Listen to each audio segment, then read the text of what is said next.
Ok, el mensaje de Segunda de Crónicas 7:14 es un mensaje para todo. El objetivo de hoy es poner en contexto el versículo de la Biblia que se ha puesto de moda a raíz de lo de la pandemia. Te pido que no dejes de ver el video hasta el final, tan solo serán breves minutos. Queremos llevar un mensaje de esperanza a todos los que nos escuchan. Tú y yo tenemos que oír lo que Dios está diciendo hoy en día, que es lo mismo que ha estado diciendo todo el tiempo. Yo no quiero decir nada extra a lo que ya Dios ha enseñado en su palabra. Por eso dejemos que la palabra traiga consuelo a nuestras vidas. A continuación estaremos leyendo Segunda de Crónicas 7:14, texto que ha sido excesivamente abusado a la hora de su enseñanza. Vamos a verlo brevemente en su contexto y dejemos que nos hable y que cause el resultado por el cual fue escrito. Así que leamos. Dice: si se humillare mi pueblo, sobre el cual mi nombre es invocado, y oraren, y buscaren mi rostro, y se convirtieren de sus malos caminos, entonces yo iré desde los cielos, y perdonaré sus pecados, y sanaré su tierra. Escuchemos el contexto histórico de este verso. El pueblo de Israel adoraba a Dios en el tabernáculo, que no era más que una especie de tienda de campaña. Y el rey David quería edificarle un templo al Señor. Y el Señor le dijo que él no le iba a edificar el templo. Los que conocen la historia bíblica saben por qué Dios le dijo esto a David, que sería su hijo Salomón el que iba a edificar el templo. Y el cuarto año del reinado de Salomón, Salomón empezó a edificarle el templo a Dios. Y tardó alrededor de 7 años en edificar este templo. Y por el 961 antes de Cristo aproximadamente terminó la edificación del templo y fue inaugurado. Y en ese momento, escucha, el pueblo estaba de fiesta. Salomón y el reino estaban en sus mejores tiempos. El pueblo no estaba pasando por ninguna calamidad o tribulación. El pueblo se fue gozoso a su casa después de terminar la fiesta de inauguración. Y en medio de todo esto, Dios le habla a Salomón. Permíteme leerte unos versos antes y un verso después de Segunda de Crónicas 7:14. Dice el 11: terminó pues Salomón la casa de Jehová y la casa del rey, y todo lo que Salomón se propuso hacer en la casa de Jehová y en su propia casa fue prosperado. Y apareció Jehová a Salomón de noche y le dijo: yo he oído tu oración y he elegido para mí este lugar por casa de sacrificio. Y el 13 dice: si yo cerrare los cielos para que no haya lluvia, y si mandare a la langosta que consuma la tierra, o si enviare pestilencia al pueblo, si se humillare mi pueblo, dice el 14, sobre el cual mi nombre es invocado, y oraren y buscaren mi rostro y se convirtieren de sus malos caminos, entonces yo iré desde los cielos y perdonaré sus pecados y sanaré su tierra.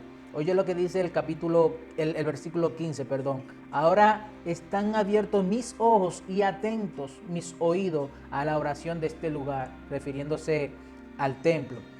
Lo que conocemos un poco de la historia bíblica, sabemos que Dios solamente mandaba calamidad a su pueblo, Israel, cuando el pueblo se apartaba de él o cuando cometía pecado contra él, que no era el caso del pueblo en ese momento.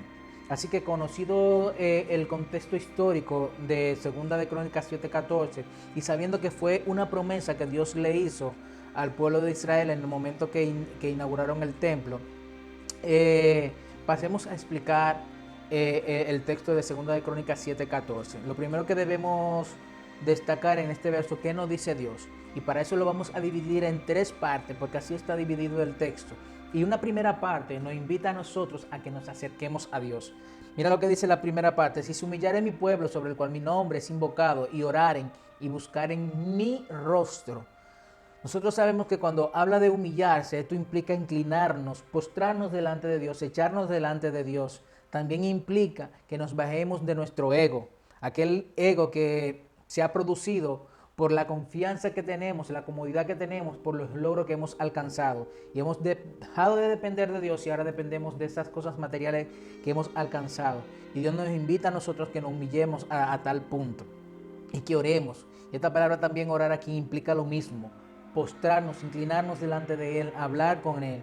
Dice: y si buscar en mi rostro. Esta palabra parece como una palabra muy sencilla, pero si entendemos el peso de esta palabra, la vamos a ver desde otro punto de vista.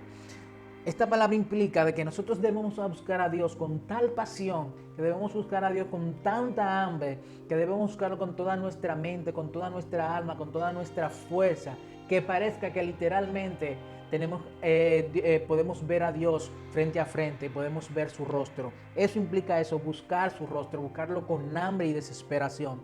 Y nosotros cumpliendo con esta primera parte, Dios nos hace un llamado y es a que nos arrepintamos. Oye, ¿qué dice la segunda parte? Y si se convirtieren de sus malos caminos. Nosotros sabemos, lo que conocemos un poco de la historia bíblica, que esto implica que nosotros nos volvamos. O sea, nosotros vamos dirección contraria a Dios y tenemos que dar la vuelta. Dios nos habla con el fin de que nosotros nos demos la vuelta y nos volvamos a Él. A esto nos está invitando la segunda parte, a que demos frutos de arrepentimiento. Oye lo que Dios le dice a la iglesia en 1 de Juan 1:9. Si confesamos nuestros pecados, Él es fiel y justo para perdonar nuestros pecados y limpiarnos de toda maldad. Ahí está el corazón de este verso. Ahí es que Dios quiere llegar. O sea, si se ha puesto de moda, no ha sido por mera coincidencia. Ahí es que Dios quiere llegar, en limpiar la iglesia de toda maldad. Pero tenemos que confesar nuestros pecados, entonces Él será fiel y justo, porque no puede negarse a sí mismo y perdonará nuestros pecados. Y también Dios está aprovechando el momento para llevarle un mensaje al pueblo secular, el pueblo que no conoce de Dios, el pueblo que no sigue a Dios, o sea, el pueblo que no es cristiano.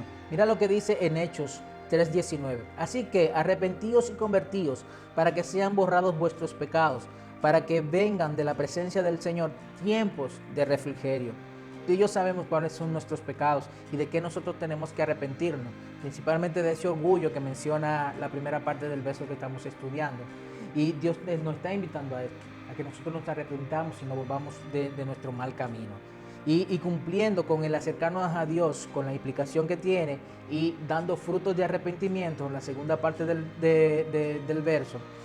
Entonces, si cumplimos con esta condición, viene la tercera parte, que dice que Dios se acercará a nosotros y perdonará nuestros pecados.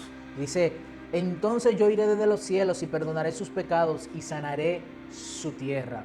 Mira lo que dice el salmista en el Salmo 40, verso 1. Pacientemente esperé a Jehová y se inclinó a mí y oyó mi clamor y me hizo sacar del pozo de la desesperación, del lodo cenagoso. Puso mis pies sobre peña y enderezó mis pasos. Querido amigo y querida iglesia, si confesamos nuestros pecados, Él será fiel y justo para perdonar nuestros pecados y limpiarnos de toda nuestra maldad. Así que amigo y iglesia, Cristo es la única respuesta a la necesidad de nuestra alma.